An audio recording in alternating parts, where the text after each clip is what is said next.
You're just a burden on our shoulders, my daughter Alice exclaimed on my birthday when I asked for help. That night, I was kicked out of the house where I had lived for years, supporting them with everything I had. So I froze their access to all my credit cards, canceled their first-class tickets to Hawaii, and then I did what they thought I was incapable of doing. But that was only the beginning of my plan. Then I did something that even I didn't expect myself to do. Before we continue, please subscribe to the channel and let us know where you're listening in the comments. The shopping list crumpled in my hand like forgotten promises. Alice, could you drive me to the store? I need supplies for the barbecue tonight. The words hung in the bright Kalispell kitchen, morning sunlight streaming through cluttered counters, where coffee mugs sat, abandoned like our conversations. My daughter looked up from her phone, eyes cold as Montana winter. Are you serious right now? It's just a quick trip. I invited Jim and Carol, maybe Dave. Dad, no. She stood, chair scraping against tile. I'm not your chauffeur. You're just a burden on our shoulders, you know that? The words hit like a physical blow. 65 years old, and my own daughter spoke to me like I was some unwanted obligation. Alice, it's my birthday. I just wanted to cook for friends. Your birthday? She laughed, sharp and bitter. You think that makes you special? You think that changes anything? Logan appeared in the doorway, arms crossed. What's all the noise about? Dad wants me to drive him around like some taxi service, Alice spat. Jesus, Ralph. Logan's voice carried that familiar contempt. Can't you figure this out yourself? We're not running a charity here. My fingers tightened around the list. Beer, steaks, corn, charcoal. Simple things for a simple celebration. I've never asked for much. Haven't asked for much. Alice's voice climbed higher. You live in our house, eat our food, use our utilities. Everything we do revolves around taking care of you. The kitchen fell silent except for the hum of the refrigerator. Our house. The kitchen was silent except for the humming of the refrigerator. Our home. The house I bought for them, where I gave them everything, asking for nothing but a place to live. Fine. I grabbed my coat from the hook. I'll manage. Alice slammed her palm on the counter. Don't play the victim, Dad. We all know how this works. I walked out without another word, leaving the birthday card from my neighbor, Mrs. Peterson, unopened on the counter. The morning air bit at my cheeks as I pulled out my phone, fingers steady despite the tremor in my chest. Yellow cab? Yes, I need a ride to Miller's Market. The taxi arrived within minutes, driver nodding politely as I settled into worn vinyl seats. Through the window, I watched their house shrink away, the white picket fence I'd painted last summer now looking like prison bars. Special occasion? The driver asked, glancing at my list. Recent birthday barbecue. The words tasted hollow. As we pulled through downtown Kalispell, memories flooded back, unbidden. The day I'd signed the deed over to Alice and Logan, thinking I was securing their future. The college tuition I'd paid, the wedding I'd funded, the countless times I'd opened my wallet without hesitation. Every sacrifice had been willing, given with love. Miller's Market buzzed with Saturday morning shoppers. I selected each item carefully. Thick ribeye steaks, fresh corn still in husks, premium charcoal. The cashier, a young man with kind eyes, helped me bag everything. Having folks over? A few old friends. I paid cash, bills I'd withdrawn earlier this week. The taxi ride home passed in contemplative silence. The driver helped me carry bags to the front door, refusing my offer of a larger tip with a wave and a smile.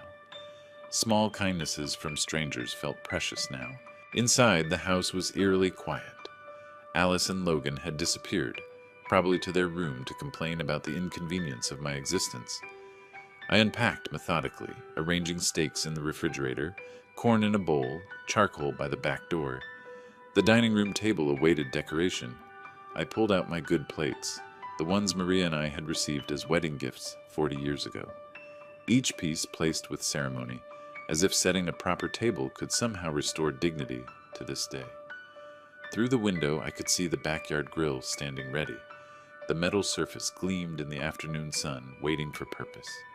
As I smoothed the tablecloth with careful hands, something hardened in my chest, a resolve I hadn't felt in years. The doorbell would ring soon. Jim and Carol would arrive with their easy laughter and genuine warmth.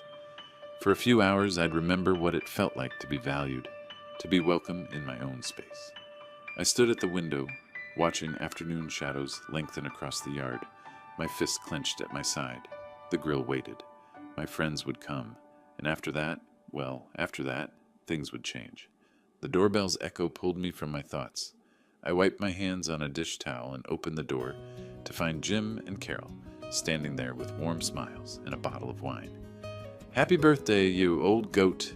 Jim clapped my shoulder while Carol kissed my cheek, her perfume a gentle reminder of better times. "Thought we'd never get here," Carol laughed. Traffic was murder coming through town. Dave arrived moments later, carrying a six-pack and wearing his signature flannel shirt.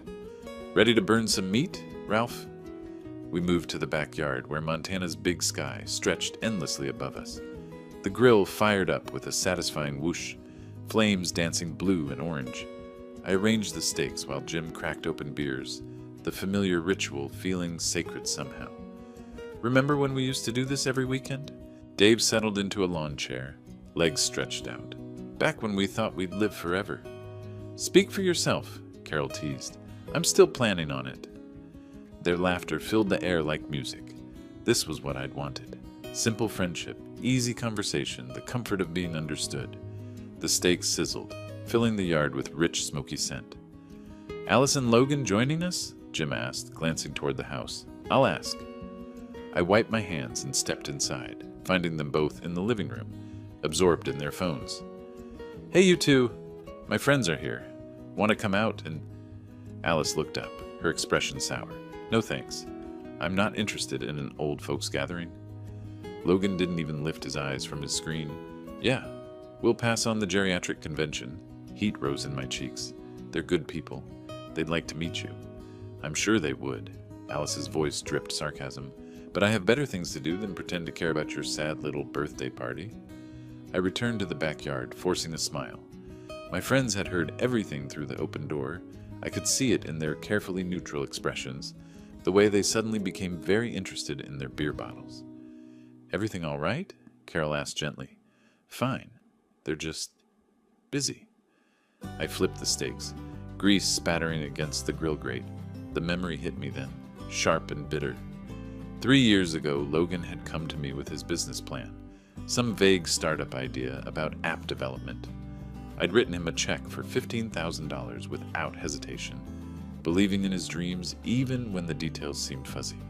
The business had failed within 6 months. The money vanished like smoke. "These steaks look perfect," Dave said, clearly trying to lighten the mood. I served them on my good plates, the same ones I'd arranged with such care earlier. We ate in companionable silence, the food tasting like ash in my mouth despite their compliments. "Well," Jim said eventually, checking his watch, "we should probably head out soon. Carol's got her book club tomorrow." "Of course." I stood, beginning to clear plates. "Let me walk you to the gate." They gathered their things with the practiced efficiency of people accustomed to awkward exits. At the front door, Carol squeezed my hand. "Thank you for a lovely evening, Ralph. The steaks were wonderful." "Happy birthday, friend." Jim's handshake lingered. "Take care of yourself."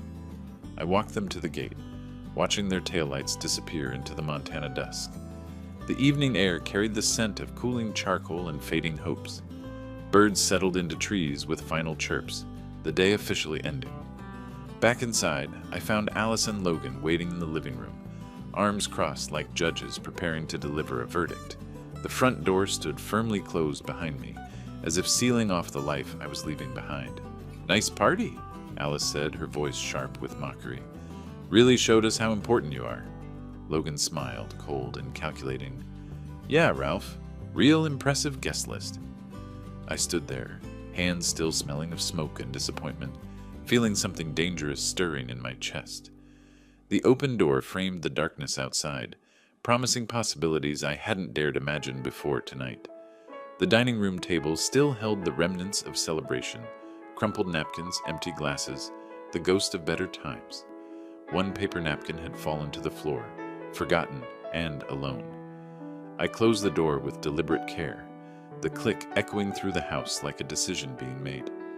The evening chill crept through the closing door as I stepped into the dimly lit living room. Alice and Logan stood there like sentinels, arms folded across their chests, faces set in hard accusation. The television flickered blue light across their rigid forms. "Really nice show you put on out there," Alice began, her voice sharp as winter wind. Logan stepped forward, jaw clenched. "What the hell were you thinking, Ralph? Bringing those old fools into our house? They're my friends." My voice remained steady, though something cold settled in my stomach. "Good people who wanted to celebrate." "This is our house," Logan cut me off, pointing his finger like a weapon. "You live under our roof. You don't get to invite random people over whenever you feel like it." Alice nodded, eyes glittering with something that looked like satisfaction. "We didn't agree to host your little senior citizens social club." "I cooked. I cleaned up. They didn't disturb anything." "That's not the point." Logan's voice rose, echoing off the walls. "The point is you don't make decisions here. You're a guest in this house, and guests don't throw parties." The word guest hung in the air like smoke. Guest. In the house I'd purchased for them 2 years ago when they couldn't afford rent after Logan lost his job. The house where I'd signed my name on the mortgage papers, believing family meant something. "If you can't respect our rules," Alice said, crossing her arms tighter, "then maybe you need to find somewhere else to live." The silence stretched between us, broken only by the distant hum of the refrigerator and the soft murmur of late-night television. I looked at them both, my daughter and her husband, and saw strangers wearing familiar faces. "Fine." Alice blinked, clearly expecting more argument. "What?" I said fine. I turned toward the staircase, hand gripping the banister. "I'll pack." Logan scoffed behind me. "Don't be dramatic, Ralph. We're just trying to set some boundaries here." I climbed the stairs without responding, each step deliberate and measured. My room, the guest room apparently, waited at the end of the hallway. I pulled my old suitcase from the closet, the leather handle worn smooth by decades of business trips and family vacations. Clothes folded neatly into the case, toiletries gathered from the bathroom. The photograph of Maria and me from our last anniversary together, taken before the cancer took her. My fingers traced her smile as I wrapped it in a soft shirt. The memory struck me then, sharp and unwelcome. Alice's wedding day 6 years ago. The bill for the reception had been staggering. $28,000 for flowers, catering, photography. The works. I'd written the check without hesitation, watching my daughter dance in her white dress, believing I was investing in happiness. "Worth every penny," I told Maria that night, both of us exhausted but smiling. Now Alice wanted me gone for having friends over for dinner. I zipped the suitcase closed, the sound sharp in the quiet room. My wallet, thick with the cash I'd withdrawn for the birthday barbecue. Car keys. No, the car was registered in both our names now. Another gift, another chain I'd forged myself. Downstairs, Alice and Logan had returned to the couch, pretending to watch television. Neither looked up as I approached, suitcase wheels rolling softly across the hardwood floor. I set my house key on the coffee table with a gentle click. The metal caught the TV's blue glow for a moment before settling into shadow. "Ralph," Alice started, but I was already walking toward the door. "Where are you going?" Logan's voice carried a note of something that might have been uncertainty. I opened the front door, cool night air rushing in to fill the space between us. "Out!" The door closed behind me with the same deliberate care I'd used before. But this time, I was on the other side of it, suitcase in hand, standing on the porch of a house that was no longer my home. The street stretched away into darkness, streetlights casting pools of yellow on empty pavement. Somewhere in the distance, a dog barked once and fell silent. I took my first step away from the house, wheels of my suitcase beginning their rhythmic rumble against the concrete. The night air tasted of freedom and uncertainty in equal measure. My footsteps echoed against the quiet pavement as the house disappeared behind me, swallowed by darkness and distance. The suitcase bumped over sidewalk cracks, each jolt traveling up through the handle into my arm like a reminder of what I'd left behind. Kalispell at night was different than during the day, softer somehow, more forgiving. Streetlights created islands of warmth in the cool Montana air, and my breath formed small clouds that disappeared into the darkness. The familiar weight of my wallet pressed against my chest, containing enough cash to last several weeks if I was careful. As I walked, memories bubbled up unbidden. Alice at 18, sobbing in my kitchen after her first heartbreak. I'd held her while she cried, promising that things would get better, that she deserved someone who would treat her with respect. The irony wasn't lost on me now. The sidewalk stretched ahead, leading toward the commercial district where I knew there was a modest motel. My legs, unused to such sustained walking, already ached with the effort, but something about the physical discomfort felt cleansing, each step a small act of rebellion against years of quiet submission. A car passed, headlights briefly illuminating my path before disappearing around a corner. The driver probably wondered about the old man walking alone with a suitcase, but I felt no shame. If anything, I felt more purposeful than I had in months. I passed the elementary school where Alice had attended kindergarten, its playground equipment casting strange shadows in the moonlight. I remembered picking her up here, her small hand in mine as she chattered about her day. When had that bright, loving child become the cold woman who'd ordered me from my own home? The memory of her mother's funeral hit me like a physical blow. Alice, devastated and lost, leaning against me as dirt fell on Maria's casket. I'd promised to take care of her, to make sure she never felt alone or abandoned. For 2 years after Maria's death, I'd been Alice's anchor, helping her navigate grief, supporting her through therapy, being present whenever she needed me. And this was how it ended, with house keys on a coffee table and a suitcase rolling down an empty street. The neon sign of the Pine Lodge Motel buzzed softly in the distance, its red letters spelling out vacancy like a welcome. My pace quickened slightly, though whether from eagerness or exhaustion I couldn't tell. The night clerk, a young woman with tired eyes and a genuine smile, checked me in without judgment. Room 12, quiet spot in the back. The key was old-fashioned metal, heavy in my palm. Real keys for real doors, something solid and honest about that. Room 12 smelled of pine cleaner and faded cigarette smoke.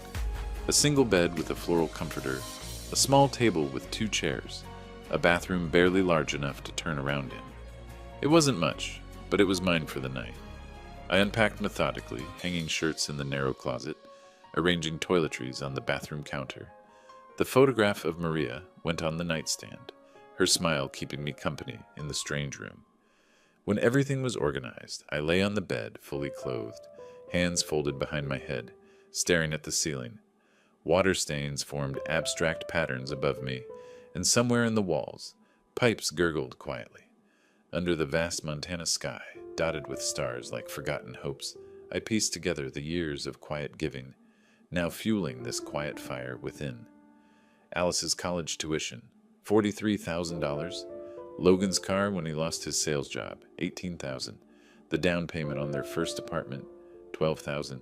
Wedding costs, emergency loans, Christmas gifts, birthday checks. How much had I given over the years? How much of myself had I poured into their lives, believing that love was measured in dollars and sacrifice? My breathing steadied as something crystallized in my chest. Not anger. Anger was too hot, too unfocused. This was something cooler, more deliberate. A quiet certainty that I was done being treated like a burden by people who'd built their lives on my generosity. The ceiling stared back at me, offering no answers but somehow confirming what I already knew. Tomorrow would be different. Tomorrow I would stop being the man who gave everything and asked for nothing. Tomorrow I would start being the man who understood his own worth. Morning light filtered through the thin motel curtains, like a gentle awakening, painting golden stripes across the faded carpet. I stretched in the narrow bed, surprised by how well I'd slept, better than I had in months, despite the unfamiliar surroundings. Something had shifted overnight, as if leaving that house had lifted a weight I'd grown so accustomed to carrying that I'd forgotten what freedom felt like. I dressed quickly, hands steady as I buttoned my shirt. The mirror above the dresser reflected a man who looked different than the one who'd checked in last night. Same face, same graying hair, but something in the eyes had changed. Purpose, determination. The room phone sat on the nightstand, black and solid with real buttons. I dialed the taxi company, speaking clearly into the receiver. Yes, Pine Lodge Motel. I need a ride to First National Bank on Main Street. 10 minutes, came the reply. Outside, Kalispell was waking up. The taxi arrived promptly, driver nodding as I settled into the back seat. Through the window, I watched the town come to life. Coffee shops opening, people walking dogs, children waiting for school buses. Normal morning rhythms of a community I'd been part of for decades, but somehow never truly belonged to. "Business at the bank?" the driver asked, glancing in the rearview mirror. "Taking care of some accounts." The bank's marble lobby echoed with the sound of my footsteps. Fluorescent lights hummed overhead, casting everything in stark, honest light. The morning teller, a middle-aged woman with kind eyes behind wire-rimmed glasses, smiled as I approached. "Good morning. How can I help you?" "I need to block access to my credit cards for specific authorized users." She paused, fingers hovering over her keyboard. "Are the cards lost or stolen?" "No. I want to remove access permissions for two people, my daughter Alice King and her husband Logan King." Her eyebrows rose slightly. "Sir, that's quite unusual. Are you certain about this? Family financial disputes can be complicated." "I'm certain." My voice carried no hesitation. "They no longer have my permission to use my accounts." The teller nodded slowly, professional discretion taking over. "I'll need to see identification and verify your account details." Papers shuffled across the counter. Forms to sign, authorizations to revoke, signatures to witness. Each pen stroke felt like another chain breaking. As buildings blurred past during my cab ride here, a sense of liberation had washed over me, sharper than the sunlight piercing the glass, marking the end of endless concessions. The memory surfaced as I signed the final document. Just 2 months ago, Alice had called in tears about wanting to renovate their kitchen. The estimate was $12,000. I transferred the money that same day, no questions asked, believing that investing in their home was investing in our family's future. Their kitchen, their home, their future. Not ours. Never ours. "The changes will take effect immediately," the teller explained, sliding the paperwork into a folder. "All cards linked to your accounts will require your direct authorization for any future use." "Perfect." I walked back outside, the morning air crisp and full of possibility. Another taxi waited at the curb. I'd called ahead, planning each step with newfound clarity. The driver held the door open and I settled into the familiar vinyl seat. Back to Pine Lodge? Yes. As the bank receded in the rear window, I felt something I hadn't experienced in years, the satisfaction of making a decision purely for myself. No consultation, no guilt, no second guessing, just clean, decisive action. The taxi pulled away from the curb, merging into the midday traffic. In my pocket, my phone began to vibrate. Once, twice, 3 times. I didn't need to look to know who was calling. The phone buzzed against my leg like an angry wasp as the taxi navigated through downtown traffic. I pulled it from my pocket, Alice's name flashing on the screen with each insistent ring. The driver glanced in the mirror but said nothing. Focusing on the road ahead, I swiped to answer. "What the hell did you do?" Alice's voice exploded through the speaker before I could say hello. "My card was just declined, at Nordstrom. Do you have any idea how embarrassing that was?" "Hello to you too, Alice. Don't you dare take that tone with me. I was buying heels for a work presentation, and the cashier had to cut up my card right there in front of everyone." The taxi hit a pothole, jostling me against the worn seat.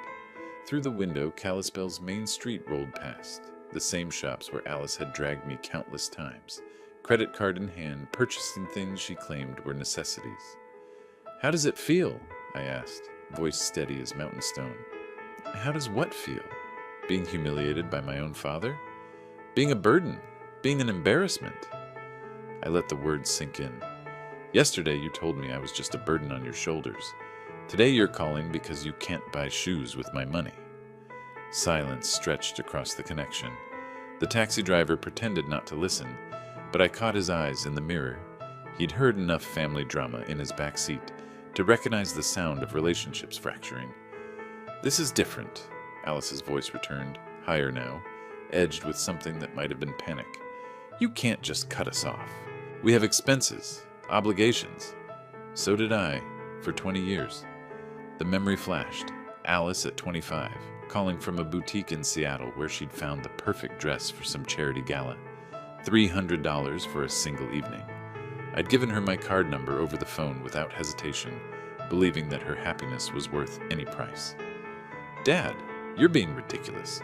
This isn't how family works." "You're right. I watched a mother pushing a stroller past a bus stop, her toddler pointing excitedly at a passing dog. Simple joy, uncomplicated by manipulation or guilt. Family doesn't work by calling each other burdens. Family doesn't work by kicking people out of their homes for having friends over. We didn't kick you out. You chose to leave. After you told me to find somewhere else to live. Her voice cracked slightly. That's not... We were just frustrated. You can't. I can? The words felt foreign in my mouth. When was the last time I'd said them to her? I can make my own decisions about my own money. Seems like a burden you'll have to carry now. I ended the call with a soft touch, the phone falling silent in my palm. The taxi continued its steady progress through town, passing the library where I'd taken Alice for story time 30 years ago, the park where she'd learned to ride a bicycle with my hand on her back for balance. As her voice faded into static, the road stretched ahead like a path to newfound boundaries, each bump echoing the finality of my words. "Everything all right back there?" the driver asked, getting better by the minute. The Pine Lodge Motel sign came into view, its neon letters bright against the Montana sky. But as we approached, I noticed a figure standing near the entrance, tall, broad-shouldered, arms crossed in a posture I recognized all too well. The taxi slowed, and my phone remained mercifully quiet in my hand. Someone was waiting for me. The taxi slowed to a stop in the gravel parking lot, afternoon shadows stretching long across the asphalt. Through the windshield, I could see him clearly now, Logan pacing back and forth under the flickering Pine Lodge sign like a caged animal. His shoulders were tense, hands clenched at his sides, and even from a distance I could see the anger radiating from every line of his body. "That'll be $12.50, the driver said, but his eyes were fixed on Logan's agitated figure. I handed him $15, pocketing the keycard. "Keep the change." As I stepped out of the taxi, Logan spotted me immediately. He strode across the lot with quick, aggressive steps, his face flushed red with fury. "Ralph, what the hell do you think you're playing at?" I closed the car door calmly, facing him as he approached. The afternoon air carried the scent of dust and distant pine trees, a peaceful contrast to the storm brewing in his eyes. "Logan, what brings you here?" "Don't act stupid with me." He was close enough now that I could see the veins bulging in his neck. "Alice's card got declined. Our airline confirmation just got canceled. You think you can just..." "I think I can make decisions about my own money." My voice stayed level, though my heart was picking up speed. "Revolutionary concept, I know." Logan's hands rolled into fists, sleeves bunching like coiled springs. In that charged pause, as gravel crunched underfoot, memories surfaced of the loans I extended without question, like the time Logan's business partner embezzled $30,000, leaving him bankrupt and desperate. I'd written the check the same day he called, no questions asked, believing family meant covering each other's mistakes. "You senile old fool," Logan snarled, stepping closer. "You're going to fix this right now, or what?" I took a step back, not from fear, but to maintain distance. Logan lunged forward, grabbing for my shirt collar. But before his fingers could make contact, the taxi driver was suddenly there, stepping between us with the solid presence of someone who'd dealt with troublemakers before. "Hey now!" The driver's voice carried quiet authority. "That's enough of that." Logan stopped mid-reach, surprised by the intervention. "This is none of your business." "This gentleman paid his fare politely and treated me with respect," the driver said, not backing down despite being shorter than Logan. "You want to throw punches? Do it somewhere else. I won't stand by and watch you attack a decent man." The confrontation balanced on a knife's edge. Logan's face cycled through anger, confusion, and something that might have been shame. Three strangers in a motel parking lot, two of them protecting each other from the third. "This isn't over, Ralph," Logan spat, but he was already backing away. "Not by a long shot." He stalked back to his pickup truck, engine roaring to life with unnecessary aggression. Gravel sprayed as he peeled out of the lot, the sound of his departure echoing off the motel's weathered walls. I turned to the taxi driver, who was straightening his jacket as if nothing unusual had happened. "Thank you. That was unexpected kindness." He shrugged, genuine warmth in his weathered face. "Man can't stand by and watch bullies work. Take care of yourself." The taxi pulled away with a gentle purr, leaving me alone in the sudden quiet. I walked toward my room, keycard steady in my hand despite the adrenaline still coursing through my veins. The door lock beeped softly, green light flashing. Welcome. As I turned the key in the lock, a faint engine rumble faded in the distance, Logan's truck disappearing into whatever frustrated retreat awaited him. The door swung open to reveal my modest sanctuary, unchanged from how I'd left it that morning. But something had changed in me. Standing up to Logan, having a stranger defend my dignity, watching my son-in-law retreat like a defeated schoolyard bully, it all crystallized into something harder and more certain than mere anger. The door clicked shut behind me, sealing me into the quiet space where my real plans could finally take shape. Sunlight pierced through the motel blinds like golden arrows, painting stripes across the faded carpet and pulling me from the deepest, most peaceful sleep I'd had in years. Yesterday's confrontation with Logan had left me feeling strangely energized rather than drained, as if finally standing my ground had unlocked reserves of strength I'd forgotten I possessed. I showered and dressed with deliberate care, choosing my best casual shirt and slacks. Today called for a certain dignity, a presentation of self that reflected the seriousness of my intentions. The man in the bathroom mirror looked older than his years, but carried himself with renewed purpose. The bus stop sat 3 blocks from the motel, marked by a simple metal sign and a small wooden bench. Kalispell's public transportation wasn't extensive, but it would get me where I needed to go. As I waited, watching early commuters hurry past with coffee cups and purpose, I felt no urgency. Time was finally on my side. The bus arrived with a gentle wheeze of air brakes, driver nodding as I climbed aboard. Through the window, Montana's rolling hills stretched toward distant mountains, the landscape unchanged by human drama. The medical bills I'd covered just last month flashed through my mind. Logan's emergency room visit after a weekend hiking accident, $800 that had appeared on my credit card statement without warning or explanation. Downtown Legal District, I told the driver when he asked my destination. Big day ahead? You could say that. The law office of Morrison, Baker & Associates occupied the 2nd floor of a historic brick building on Main Street. The receptionist, a professional woman with graying hair and kind eyes, scheduled me immediately when I explained my needs. "Mr. Morrison can see you now," she said, leading me down a hallway lined with diplomas and photographs of Kalispell's legal history. James Morrison was younger than I'd expected, maybe 45, with the careful attention to detail that came from handling people's final wishes. His office smelled of leather and old books, wood paneling creating an atmosphere of serious business. "Mr. King, I understand you'd like to revise your will?" "Completely rewrite it." I settled into the client chair, feeling the weight of the decision. "I want to establish a charitable fund, instead of leaving everything to my family." Morrison's eyebrows rose slightly, but his expression remained professional. "That's certainly your right. Are there specific charities you have in mind?" "Organizations that help seniors who've been abandoned by their families. People who need dignity restored." For the next hour, we worked through the details. Morrison explained options, consequences, legal requirements.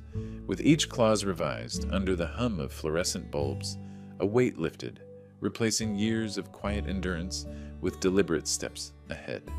"This is remarkably brave," Morrison said as I signed the final documents. "Most people struggle to make changes this significant, especially regarding family. Most people haven't been called a burden by their own daughter." The pen scratched across official paper like carving new paths. Each signature felt like another door closing on my old life and opening onto something cleaner, more honest. "The changes take effect immediately," Morrison explained, sliding copies into a manila envelope. "Your assets will be held in trust, distributed according to your specifications upon your death. Your family will receive notification if they're named in any previous versions." "Perfect." I shook his hand, appreciating the firm grip and direct eye contact. Lawyers, I'd learned, dealt with family drama as much as legal codes. Morrison had seen enough bitter inheritance disputes to recognize genuine resolve. Walking down the courthouse steps, I felt lighter than I had in decades. The afternoon sun painted everything in sharp relief. Storefronts, passing cars, people going about their ordinary days, unaware that somewhere among them, An old man had just reclaimed his life.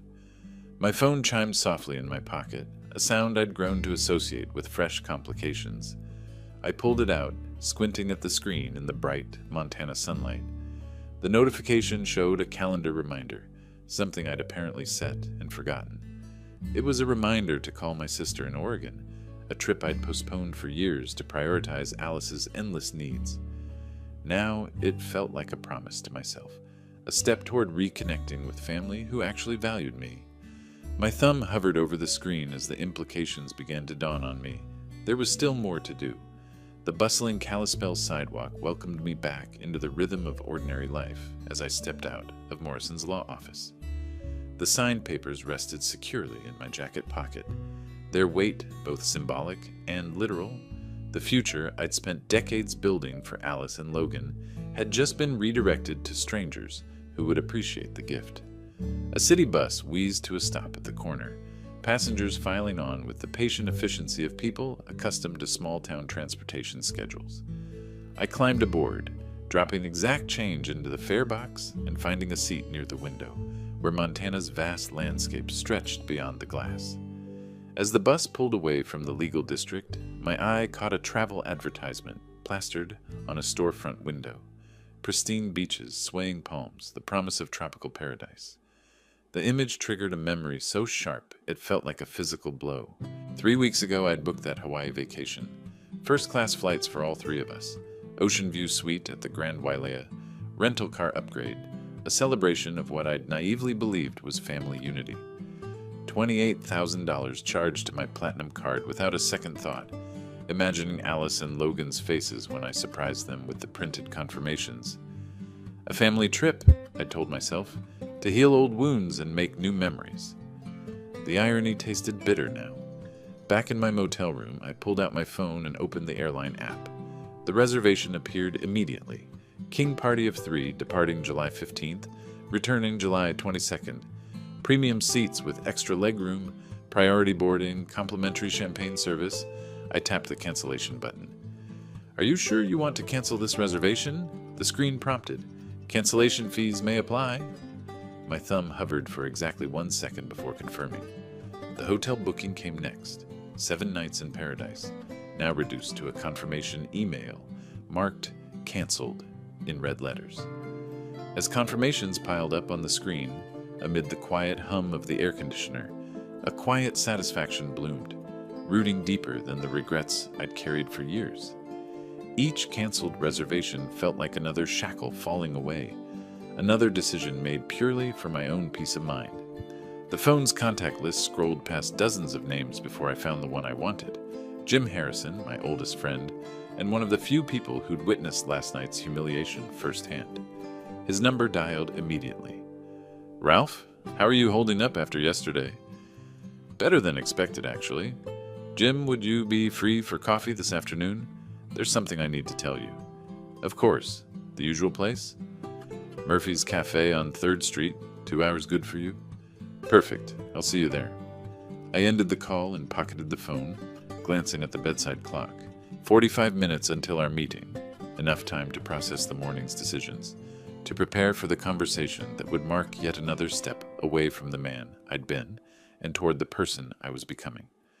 The cancellation emails had stopped pinging, leaving the room in blessed silence.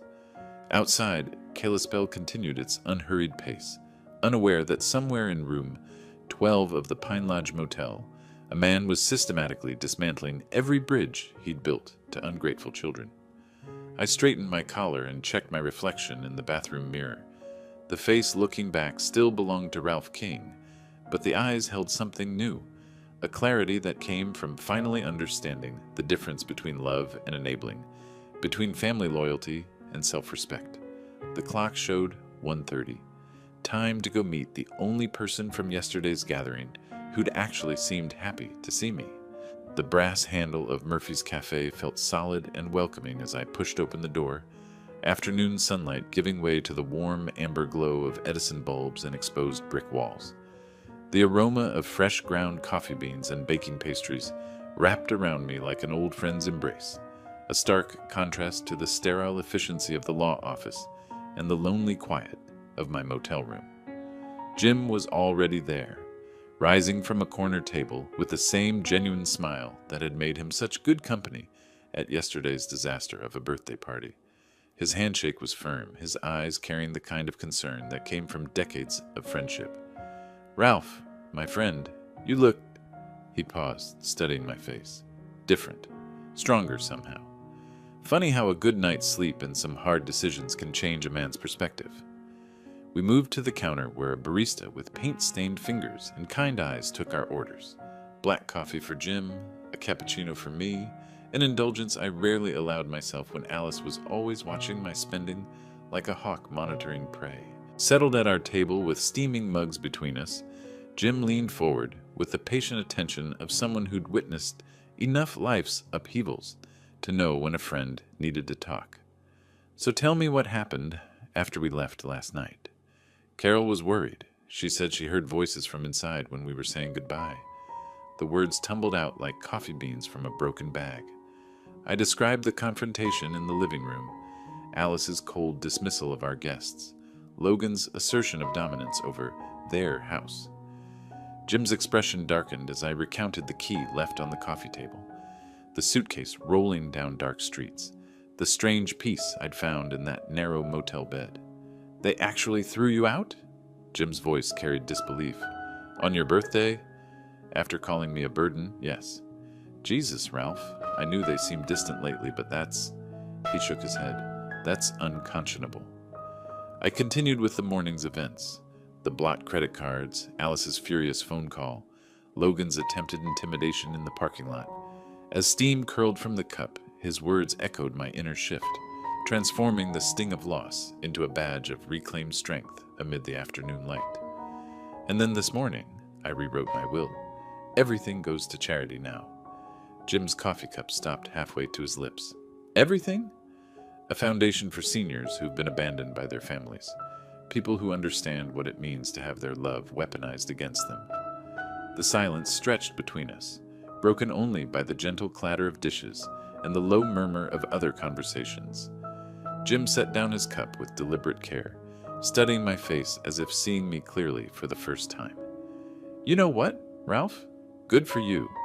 His voice carried a conviction that surprised us both. "I've watched Alice and Logan treat you like a walking ATM for years. We all have, but none of us knew how to say anything without overstepping. You saw it too?" "Of course we saw it. Last night at dinner, the way she rolled her eyes when you were talking about your garden, the way Logan kept checking his phone like he had somewhere better to be.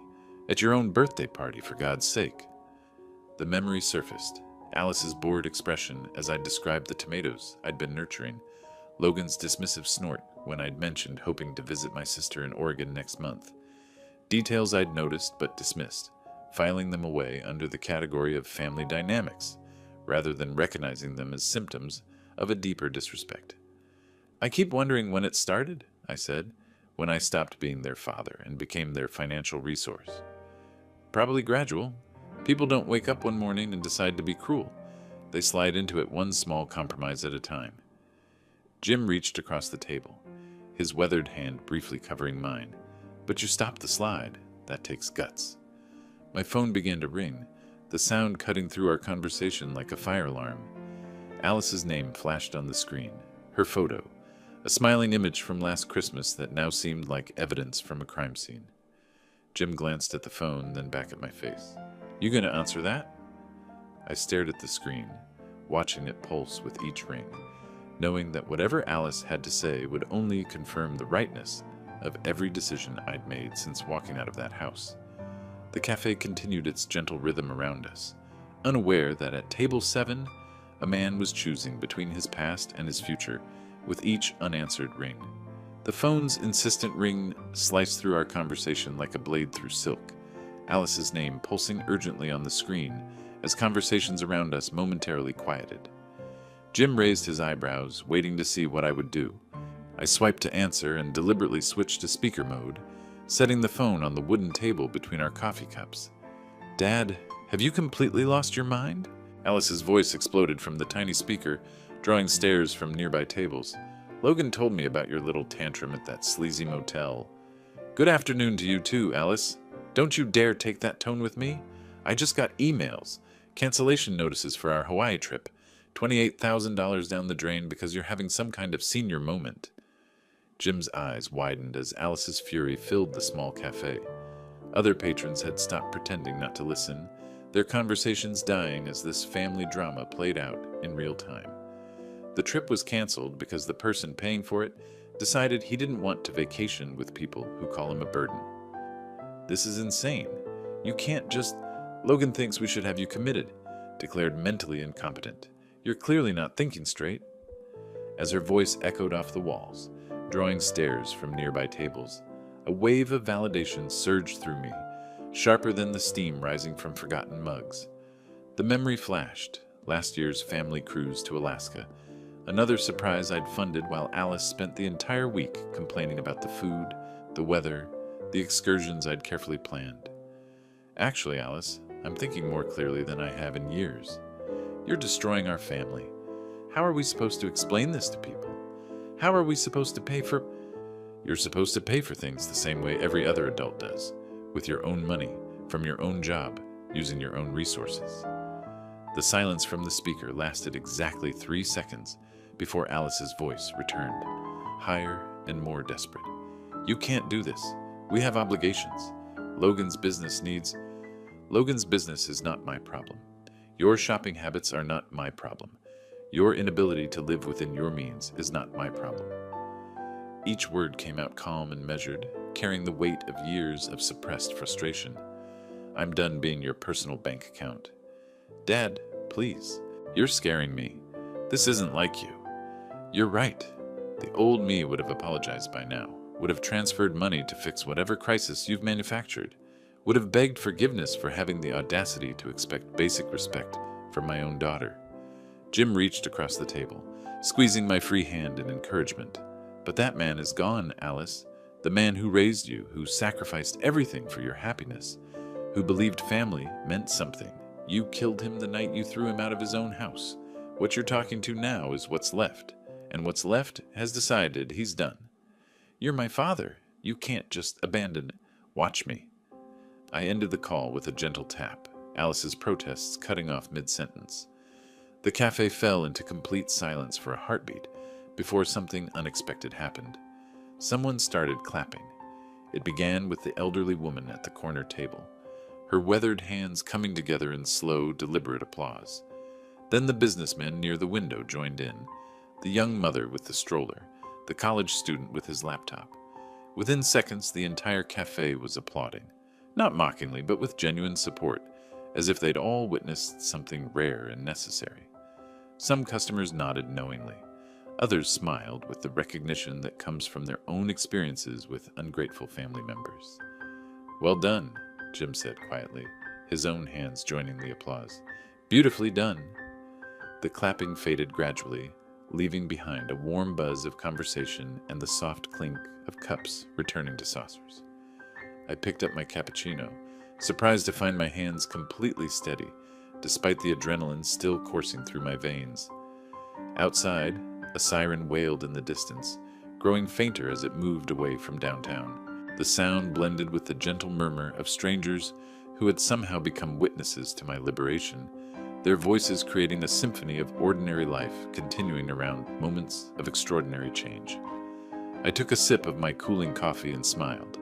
The echo of applause followed me as I rose from the table, shaking Jim's hand with the gratitude that comes from knowing someone truly sees you. Thank you for listening, for everything. Anytime, friend, and Ralph, I'm proud of you. The next month unfolded like pages turning in a book I'd never dared to read. Within a week, I'd contacted Sarah Mitchell, Kalispell's most respected realtor, a woman whose confidence and no-nonsense approach reminded me of the person I was becoming. I want something that's completely mine, I told her as we drove through tree-lined neighborhoods, something with space to breathe. The house she showed me on Hillside Drive was perfect. A modest ranch with wide windows overlooking the Swan Mountains, a kitchen built for one person who actually enjoyed cooking, and a front porch that caught both sunrise and sunset. The previous owners had maintained it lovingly, leaving behind the scent of fresh paint and possibility. It has good bones, Sarah said as I signed the purchase agreement, like its new owner. Moving day came with the kind of crisp Montana morning that made everything seem possible. My possessions from the motel room fit into a single carload: clothes, toiletries, Maria's photograph, and the manila envelope containing my new will. Everything else, I was learning, had been unnecessary weight. With each mile under the vast sky, where pines whispered secrets of renewal, the chains of obligation dissolved, leaving space for breaths I'd long forgotten. I drove to Flathead Lake, hiked the trails I'd always promised myself I'd explore, discovered that solitude felt like freedom rather than loneliness. My phone buzzed occasionally with messages from Alice and Logan, apologies that felt calculated, pleas about mortgage payments and business expenses, accusations of cruelty wrapped in the language of family obligation. I read them once and deleted them immediately, feeling nothing but relief that their emergencies were no longer mine to solve.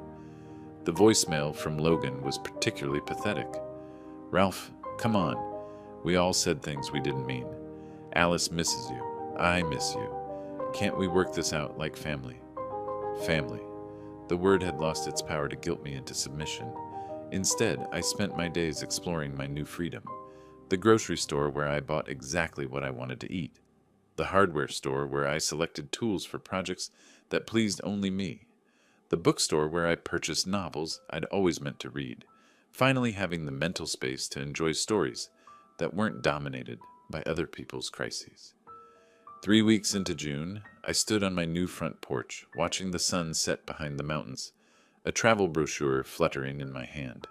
Scotland, Ireland, places I'd dreamed of visiting but never prioritized, because Alice always had more immediate needs for my resources. The brochure pages turned like new chapters, each destination representing choices I could make purely for joy rather than obligation.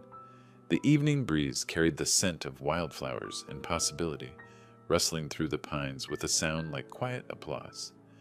Behind me, my house waited with lights in the windows and dinner on the stove, a life-sized, exactly to fit one man who'd finally learned the difference between being alone and being lonely.